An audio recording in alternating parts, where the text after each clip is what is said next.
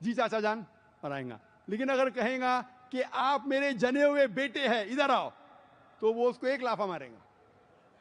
بیٹا مطلب سن, وہ چھوٹا آدمی ہے, ہی از گیونگ ریسپیکٹ. مثال کے طور پہ میرے انٹروڈکشن میں شیخ فیض الرحمان نے کہا کہ شیخ دیدات نے کہا ڈاکٹر ذاکر نائک کو بیٹا, اور پھر بیٹا مطلب میں ان کی عزت کرتا ہوں, وہ میرے والد کے سامان ہیں. لیکن اگر وہ لکھتے تھے کہ میرا جنا ہوا بیٹا تو پرابلم ہے. آپ سمجھ رہے کہ نہیں؟ دس از دا لینگویج. تو اس طریقے سے اگر آپ بیٹا کہتے ہیں اور کہتے ہیں کہ گاڈ از فادر, تو اگر آپ کانٹیکسٹ میں دیکھتے ہیں کہ وہ ہمارا پالنے والا ہے, وہ ہمارا خالق ہے, وہ ہمارا رب ہے, اس طریقے سے آپ کہتے ہیں مجھے کوئی بھی پرابلم نہیں. لیکن اسی لیے قرآن مجید میں 99 صفت اللہ تعالیٰ کی, اس میں سے اب جو آسان ہے جان بوجھ کے نہیں لکھا ہے, لیکن رب جو اور مشکل ہے, رب بولنا اب سے اور مشکل ہے, جان بوجھ کے اللہ سبحانہ و تعالیٰ نے اپنے صفتوں میں اب کو نہیں لکھا. کیوں؟ لوگ اس سے غلط معنی لے سکتے ہیں.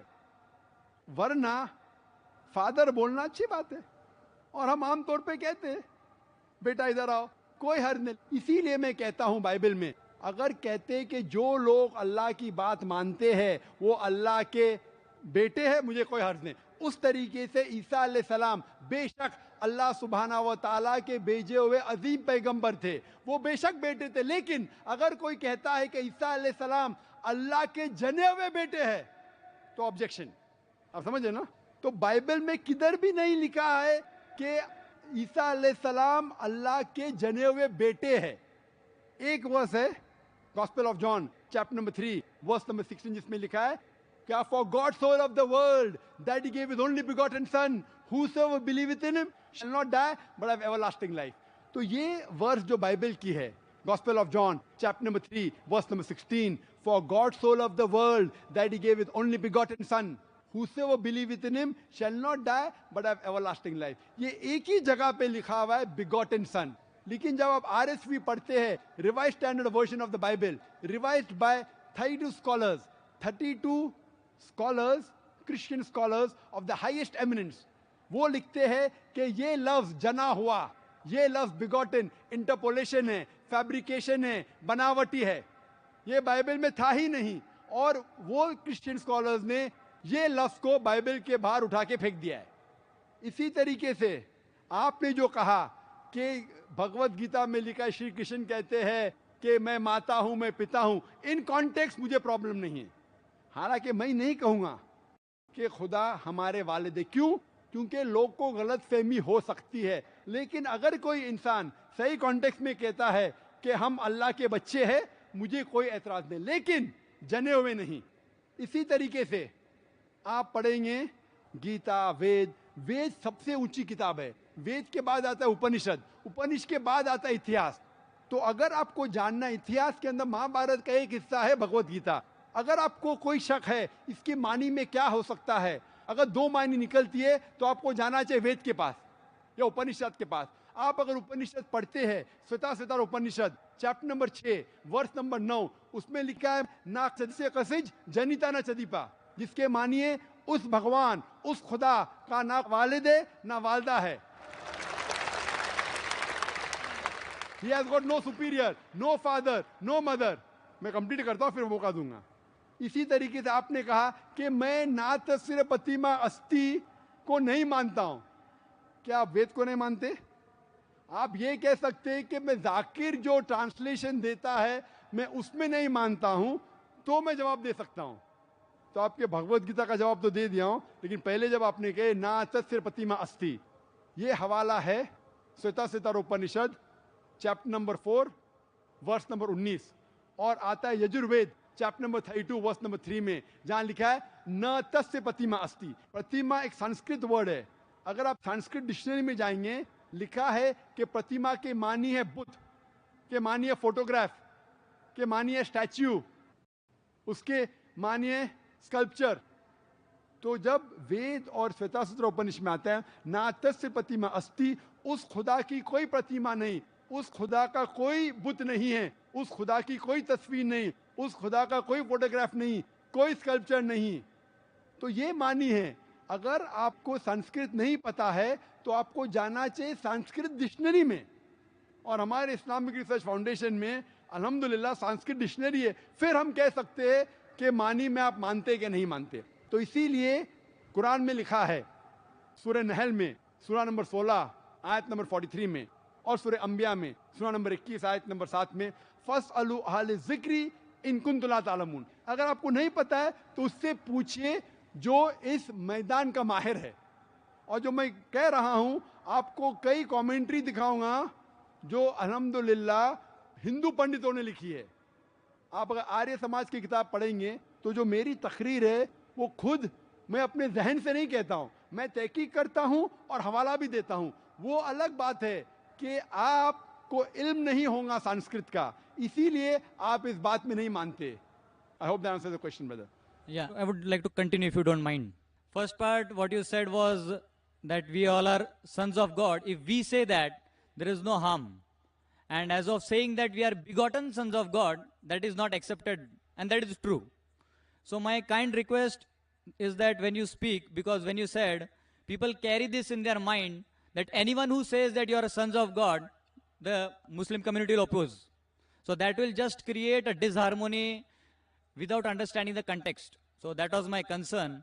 Just hold on. There is never a disharmony, brother. If you say we are children of God, most Muslims will not object. They only object when a Christian says that Jesus is Son of God, peace be upon him, because we know the context. We object when you take a deity's name and say that this deity is the Son of God. Most Muslims will not object if you say that the human beings are children of God. I don't know any. So what? Because we know the context. That's the reason, brother, when you ask a question, you should realize, in general terms, son means begotten son. It is a dual meaning. When we use son, it's just in context. So therefore, we are very careful. We don't want anyone to misunderstand. ہم یہ نہیں چاہتے کہ غلط فہمی ہو, اسی لیے ہم جان بوجھ کے یہ بھی نہیں کہتے کہ ہم بیٹے ہیں خدا کے, وہ بالکل غلط ہو جائیں گا. اگر کوئی غلط فہمی لیتا ہے میرے الفاظ سے, ہم اسی لیے وی آر ویری کیئرفل, ہم جان بوجھ کے احتیاط لیتے ہیں, اور ایسے الفاظ جس سے غلط فہمی پیدا ہو سکتی ہے, خصوصاً خدا کے لیے, بھگوان کے لیے, ہم کیا کرتے, تحقیق کرتے ہیں, اور we are very careful that not to use this word. Hope that answers the question, brother. جی دوستوں, امید کرتا ہوں آپ لوگوں نے ڈاکٹر ذاکر نائک صاحب کی یہ ویڈیو دیکھ لی ہوگی اور پسند بھی آ چکی ہوگی. دیکھو, اصل بات یہ ہے کہ ہمارے لیے معیار و قرآن اور حضور صلی اللہ علیہ وسلم کی صحیح سنت مبارک ہے. جو شخص بھی قرآن اور احادیث مبارکہ کے مطابق زندگی گزاریں گے, دنیا میں بھی اسے کامیابی ملے گی, دنیا میں بھی وہ خوشگوار زندگی گزارے گا, دنیا میں بھی وہ راحت میں رہے گا, اور آخرت میں بھی ان کے لیے کامیابیاں ہے. لیکن جو شخص اس کے مطابق زندگی نہیں گزارتا, قرآن اور حدیث کے مطابق زندگی نہیں گزارتا, دنیا میں بھی ناکام ہوگا, آخرت میں بھی ان کے لیے ناکامیاں ہے. ٹھیک ہے نا؟ تو ہمارے لیے سب سے پہلی بات, جب بھی کوئی معاملہ ہو, کوئی پریشانی ہو, کوئی مشکل ہو, تو سب سے پہلے ہم نے رجوع اور لوٹنا کہاں پہ ہے؟ قرآن اور احادیث مبارکہ کی طرف. ٹھیک ہے نا؟ اور دوسری بات یہ ہے کہ ہم نے دلیل کے ساتھ بات کرنی ہے. ٹھیک ہے نا؟ ایک ہوتے ہے سنی سنائی بات, کسی سے آپ نے سن لیا, کسی سے آپ نے جو ہے نا کہاں پہ آپ نے دیکھ لیا, نہیں, بلکہ اس کے پیچھے مستند دلیل ہو. آیا قرآن سے کوئی ثبوت اس کا ہے, آیا احادیث مبارکہ سے ان کا کوئی ثبوت ہے, تو اس کے مطابق ہم نے چلنا ہے. ٹھیک ہے نا؟ تو اگر ہم بغیر دلیل کے کسی کے ساتھ بات کریں گے, کسی کو دین کی بات بتائیں گے, یا کسی کی رہنمائی کریں گے, ٹھیک ہے نا, تو پھر یہ تو ایک غلطی ہے, اور یہ عقل بھی تسلیم نہیں کرتی. آپ کے پاس کوئی ثبوت نہیں ہے, ریفرنس نہیں ہے, آپ بات کیسے کریں گے؟ ٹھیک ہے نا؟ تو بنیادی چیز کیا ہے؟ وہ ہے دلیل. اور دوسری بات یہ, تحقیق کیے بغیر آپ آگے بات نہ کریں. آپ نے کانوں میں کوئی بات سن لی, اب اس کی آپ کو حقیقت کا پتہ نہیں ہے کہ یہ سچ ہے یا جھوٹ ہے, آپ نے وہ بات آگے نہیں پہنچانی جب تک کہ آپ کو تحقیق نہ ہو جائے کہ یہ بالکل ایسے ہی ہے. آپ نے کوئی واقعہ سن لیا، کوئی مسئلہ سن لیا، کوئی دین یا دھرم کے بارے میں کوئی بات سن لی، تو آپ ویسے ہی اندھی تقلید نہ کر لے، بلکہ اس کے پیچھے دیکھے کہ یہ بات بالکل ایسے ہی ہے، یہ واقعی اس طرح ہے یا نہیں ہے. تو جب آپ اس کے مطابق زندگی گزاریں گے تو جو ہے نا آپ ایک کامیاب انسان بنیں گے. اور دوسری بات یہ نا کہ جیسے کہ ڈاکٹر ذاکر نائک صاحب سے مختلف سوالات ہوتے ہیں، سوال میں شرم نہ کرے، سوال کرتے رہے. یہ آپ کے علم کی علامت ہے، آپ کے علم میں اضافہ ہوگا. اگر آپ سوال نہیں کریں گے تو پھر آپ کے علم کے اندر کمزوری آئے گی، اور جب علم کے اندر کمزوری آئے گی تو بندہ صحیح راستے کے اوپر نہیں چلے گا. دیکھو کامیاب انسان کی علامت یہ ہے کہ وہ سیکھتا رہتا ہے. اگر آپ سیکھیں گے نہیں، سوال نہیں کریں گے، ٹھیک ہے نا، تو پھر جو ہے نا آپ کامیاب انسان نہیں بن سکتے، کیونکہ آپ کے پاس نالج نہیں ہوگا. آپ کے پاس چلنے کے لیے، رہنمائی کے لیے کوئی ہدف نہیں ہوگا، آپ چل نہیں سکیں گے. تو اس لیے سوال میں آپ کبھی بھی شرم نہیں کرنا، لیکن ادب کے دائرے کے اندر، ٹھیک ہے نا. اگر آپ بحث کرنا چاہتے ہو، آپ کے ذہن کے اندر ایک بات ہے کہ نہیں یہ صحیح ہے، چاہے وہ صحیح ہو یا غلط ہو، آپ نے ثابت ہی کرنا ہے کہ یہ صحیح ہے، تو پھر تو یہ آپ صحیح راستے تک اور صحیح جو ہے نا منزل تک آپ نہیں پہنچ سکتے، کیونکہ آپ نے یہ ٹھان لیا ہے کہ میری بات ہی صحیح ہے. تو آپ نے تلاش یہ کرنی ہے کہ مجھے حق بات ملے، حق بات ملے. اور ایک ویڈیو سے، ایک لیکچر سے آپ جو ہے نا مکمل دین، مکمل ایک مذہب کے بارے میں آپ کو علم حاصل نہیں ہو سکتا، بلکہ آپ مسلسل دیکھتے رہیں گے، مسلسل آپ کوشش کرتے رہیں گے کہ مجھے مزید دین کے بارے میں، دھرم کے بارے میں مزید جو ہے نا علم ہو جائے. تو جب آپ اسی طریقے سے چلتے رہیں گے، آپ کو انشاءاللہ اللہ رب العزت ایک منزل تک پہنچائیں گے، ٹھیک ہے نا. اور اللہ رب العزت کسی کی محنت کو ضائع نہیں کرتے. آپ محنت کر رہے ہو، کوشش کر رہے ہو، تو پھر آپ کی محنت یہ ضائع نہیں ہوتے، ٹھیک ہے نا. تو اسی لیے بنیادی چیز کیا ہے ہمارے لیے؟ اصل معیار و قرآن اور احادیث ہے، اور کامیابی بھی اسی کے اندر ہے. بندہ اگر چاہتے ہیں کہ مجھے کامیابی ملے، میں صحیح راستے پہ کے اوپر چلوں، تو کیا ہے کہ بندہ قرآن اور حدیث کو مضبوطی کے ساتھ تام لے، ٹھیک ہے نا. اور اس کے مطابق جب بندہ زندگی گزارتا ہے تو انہیں کیا حاصل ہوگا؟ میں آپ کو بتا دیتا ہوں. انہیں سکون حاصل ہوگا، ان کی زندگی میں ٹینشن نہیں ہوگی، گھریلو پریشانی نہیں ہوگی، مسئلے مسائل نہیں ہوں گے، دلی سکون انہیں حاصل ہوگا. آج کل جو گھریلو مسائل ہے، خاندانی مسائل ہے، ان کی بنیادی وجہ یہ ہے کہ بندہ قرآن اور حدیث کے مطابق زندگی نہیں گزارتے، تو اس وجہ سے انہیں ناکامی ملتی ہے، گھر کے پریشانیاں ہوتی ہیں، مسئلے مسائل ہوتے ہیں. تو مقصود کیا ہے کہ ہمیں سیدھا راستہ مل جائے، ہدایت مل جائے، یہ اصل بات ہے. جب تک انسان سیدھے راستے کے اوپر نہیں چل سکتا، نہیں چلتے، تو پھر اس کی زندگی ایک پریشان کن تذبذب کے اندر ہوتا ہے. تو اس تذبذب سے نکلنے کے لیے کیا ہے کہ ہم قرآن اور حدیث کو مضبوطی کے ساتھ تھام لیں. جیسے کہ ڈاکٹر ذاکر نائک صاحب بھی ریفرنس دیتے ہیں قرآن کی اور حدیث مبارکہ کی، اور اسی طرح جو ہے نا یہ قرآن اور حدیثی تو اصل ہے، اصل قرآن اور حدیث ہے. تو پھر جو ہے نا جو مختلف مذاہب والے سوالات کرتے ہیں، ان کی کتابوں سے بھی ثابت کرتے ہیں کہ دیکھو ان جو دیگر مذاہب کی کتابیں ہیں، ان کے اندر بھی یہ دلائل موجود ہے کہ یہ قرآن اور حدیث یہ بالکل حق اور سچ ہے. تو اسی لیے اگر بندہ چاہتے ہیں کہ انہیں کامیابی ملے دنیا میں بھی آخرت میں بھی، اسلام کو فالو کر لے، دین کے مطابق چلے، قرآن اور حدیث کو مضبوطی کے ساتھ تام لے. تو امید کرتا ہوں آپ لوگوں کو یہ ڈاکٹر ذاکر نائک صاحب کی یہ ویڈیو پسند آ چکی ہوگی.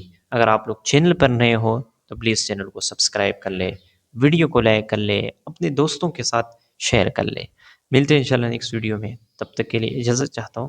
السلام علیکم۔